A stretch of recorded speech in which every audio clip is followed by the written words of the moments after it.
Hello everyone, how are you all? So today the vacancy that we are going to talk about is SBI clerk. मैं कह सकता हूँ इस month इससे बड़ी वैकेंसी नहीं आने वाली है, तो एंड तक वीडियो को देखना, पूरी डिटेल में बात करेंगे और सारी चीजों के बारे में मैं तुम्हें डिटेल से बताने वाला हूँ कि ए टू जेड क्या क्या होगा, कितनी वैकेंसी है, क्या क्राइटेरिया है, एलिजिबिलिटी क्या है। तो लेट्स गेट स्टार्टेड। सो जो ऑर्गेनाइजेशन रहने वाली है वो ऑब्वियसली एसबीआई की तरफ से पोस्ट आई है। ये क्लर्क की पोस्ट का नेम जूनियर एसोसिएट होता है, बट इसे यूजुअली क्लर्क बोलते हैं, ठीक है।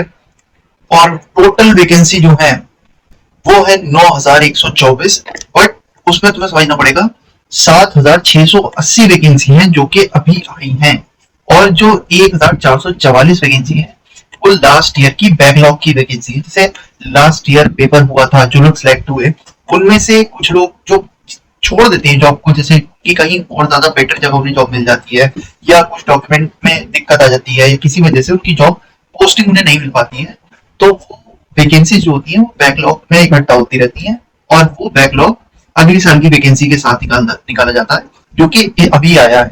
तो 7680 रेगुलर, मतलब अभी जो है ये नई वैकेंसी, और 1444 बैकलॉग की वैकेंसी, टोटल 9124 वैकेंसीज आई हैं। एप्लीकेशन मोड ऑनलाइन रहने वाला है। रजिस्ट्रेशन तुम्हारे 11 अगस्त से स्टार्ट हो रहे हैं और 31 अगस्त तक लास्ट रहने वाली है।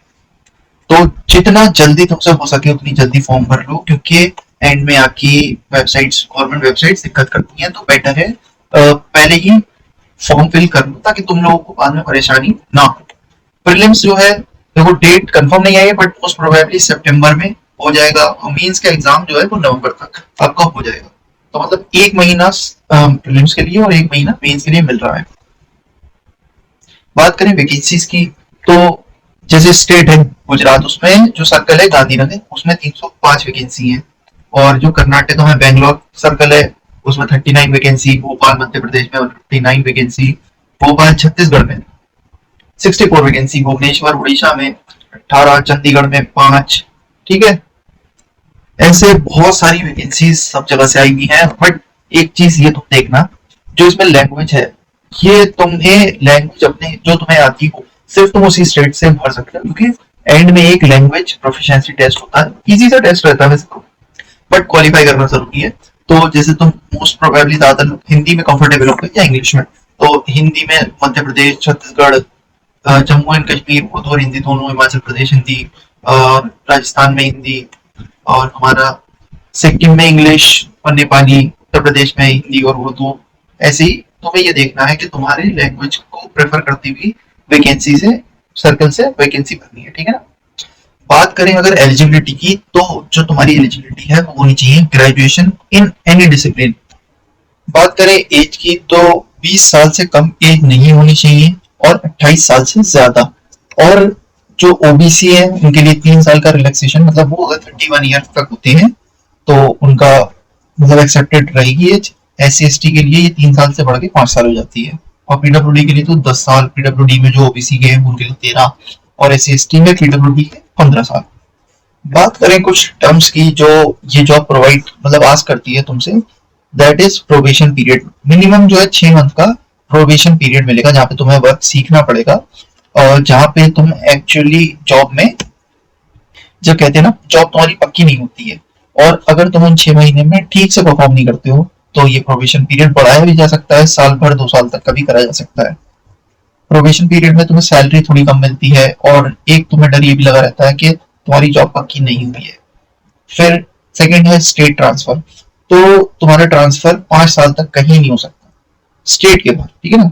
तो जैसे तुम्हें अगर दूसरे स्टेट में या दूसरे सर्कल में चाहिए ट्रांसफर, तो तुम्हें एटलीस्ट 5 साल का वेट करना पड़ेगा, और उसमें भी तुम्हारे पास ठोस कोई रीजन होना चाहिए, जैसे स्पाउस ग्राउंड, या फिर कुछ मतलब बहुत जरूरी कोई ग्राउंड होना चाहिए जिसके बेस पे गवर्नमेंट बैंक तुम्हें ट्रांसफर का वो देगा, और तो और बैंक वो मना भी कर सकता है।